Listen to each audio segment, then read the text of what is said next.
Pride and Prejudice Chapter 8. At 5 o'clock the two ladies retired to dress, and at 6:30 Elizabeth was summoned to dinner.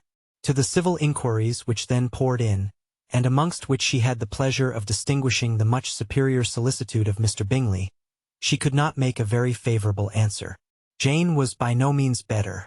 The sisters, on hearing this, repeated 3 or 4 times how much they were grieved, how shocking it was to have a bad cold, and how excessively they disliked being ill themselves, and then thought no more of the matter, and their indifference towards Jane, when not immediately before them, restored Elizabeth to the enjoyment of all her original dislike. Their brother, indeed, was the only one of the party whom she could regard with any complacency. His anxiety for Jane was evident, and his attentions to herself most pleasing, and they prevented her feeling herself so much an intruder as she believed she was considered by the others. She had very little notice from any but him.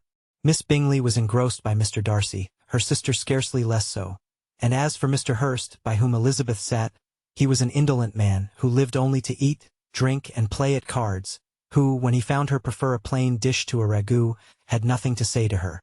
When dinner was over, she returned directly to Jane, and Miss Bingley began abusing her as soon as she was out of the room. Her manners were pronounced to be very bad indeed, a mixture of pride and impertinence. She had no conversation, no style, no taste, no beauty.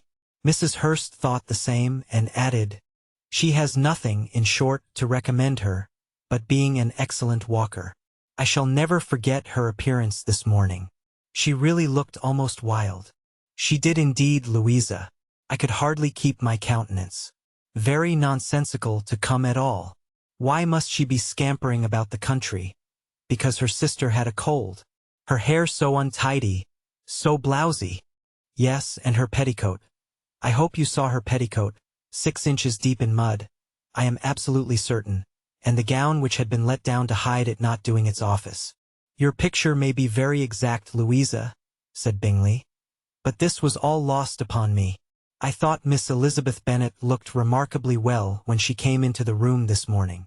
Her dirty petticoat quite escaped my notice." "You observed it, Mr. Darcy, I am sure," said Miss Bingley, "and I am inclined to think that you would not wish to see your sister make such an exhibition." "Certainly not.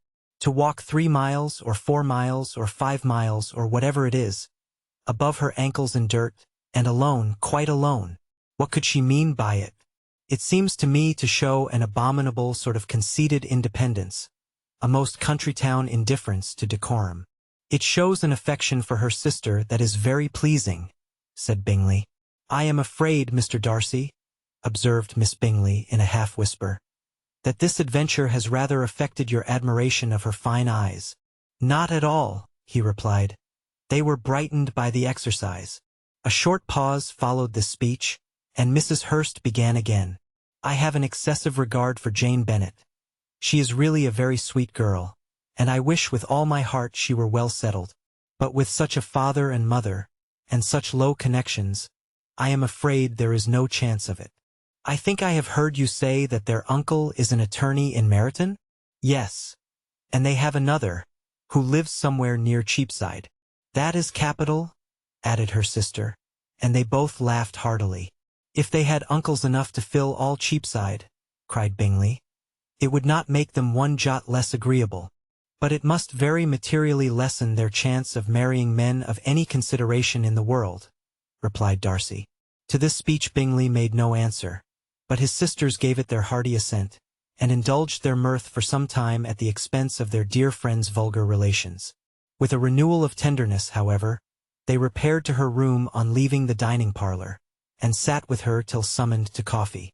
She was still very poorly, and Elizabeth would not quit her at all, till late in the evening, when she had the comfort of seeing her asleep, and when it appeared to her rather right than pleasant that she should go downstairs herself.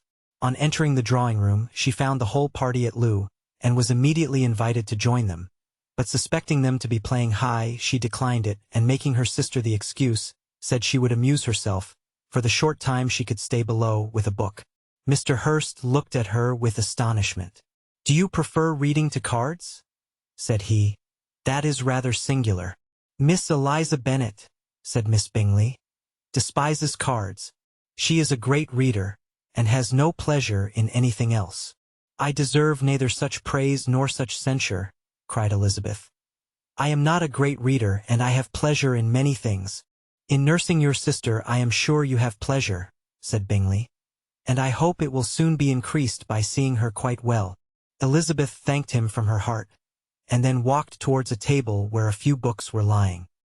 He immediately offered to fetch her others, all that his library afforded. And I wish my collection were larger for your benefit and my own credit, but I am an idle fellow, and though I have not many, I have more than I ever looked into. Elizabeth assured him that she could suit herself perfectly with those in the room.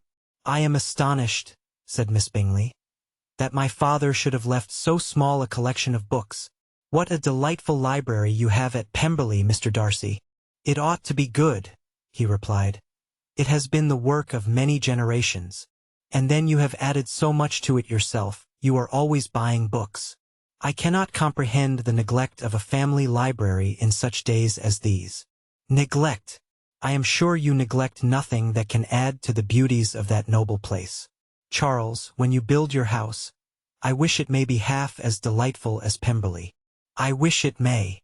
But I would really advise you to make your purchase in that neighborhood, and take Pemberley for a kind of model.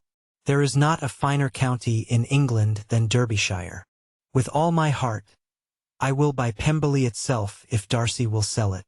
I am talking of possibilities, Charles.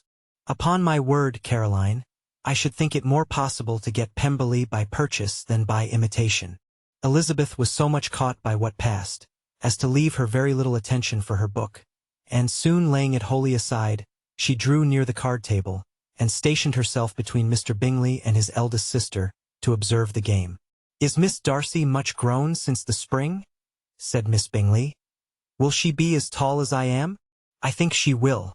She is now about Miss Elizabeth Bennet's height, or rather taller. How I long to see her again! I never met with anybody who delighted me so much. Such a countenance, such manners, and so extremely accomplished for her age. Her performance on the pianoforte is exquisite."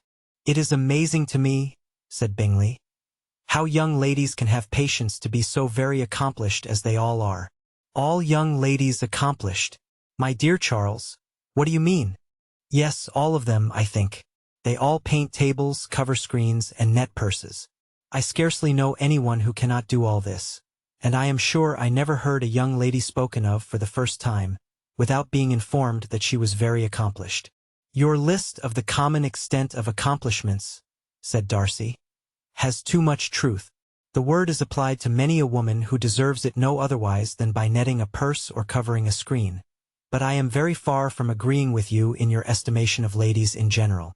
I cannot boast of knowing more than half a dozen in the whole range of my acquaintance that are really accomplished." "Nor I am sure," said Miss Bingley.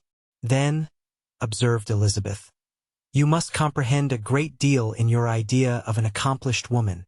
"Yes, I do comprehend a great deal in it." "Oh, certainly," cried his faithful assistant. "No one can be really esteemed accomplished who does not greatly surpass what is usually met with. A woman must have a thorough knowledge of music, singing, drawing, dancing, and the modern languages to deserve the word. And, besides all this, she must possess a certain something in her air and manner of walking, the tone of her voice, her address and expressions, or the word will be but half deserved." "All this she must possess," added Darcy, "and to all she must yet add something more substantial in the improvement of her mind by extensive reading.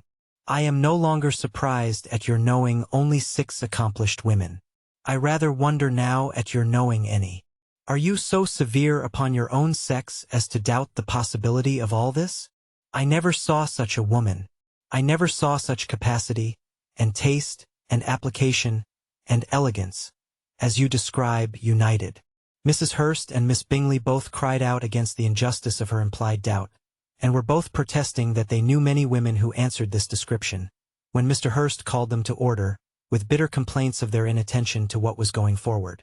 As all conversation was thereby at an end, Elizabeth soon afterwards left the room. "Eliza Bennet," said Miss Bingley, when the door was closed on her, "is one of those young ladies who seek to recommend themselves to the other sex by undervaluing their own, and with many men I dare say it succeeds. but in my opinion it is a paltry device of very mean art." "Undoubtedly," replied Darcy, to whom this remark was chiefly addressed. "There is meanness in all the arts which ladies sometimes condescend to employ for captivation. Whatever bears affinity to cunning is despicable." Miss Bingley was not so entirely satisfied with this reply as to continue the subject. Elizabeth joined them again only to say that her sister was worse, and that she could not leave her. Bingley urged Mr. Jones's being sent for immediately, while his sisters, convinced that no country advice could be of any service, recommended an express to town for one of the most eminent physicians. This she would not hear of, but she was not so unwilling to comply with their brother's proposal, and it was settled that Mr. Jones should be sent for early in the morning, if Miss Bennet were not decidedly better. Bingley was quite uncomfortable. His sisters declared that they were miserable. They solaced their wretchedness, however, by duets after supper, while he could find no better relief to his feelings than by giving his housekeeper directions that every possible attention might be paid to the sick lady and her sister.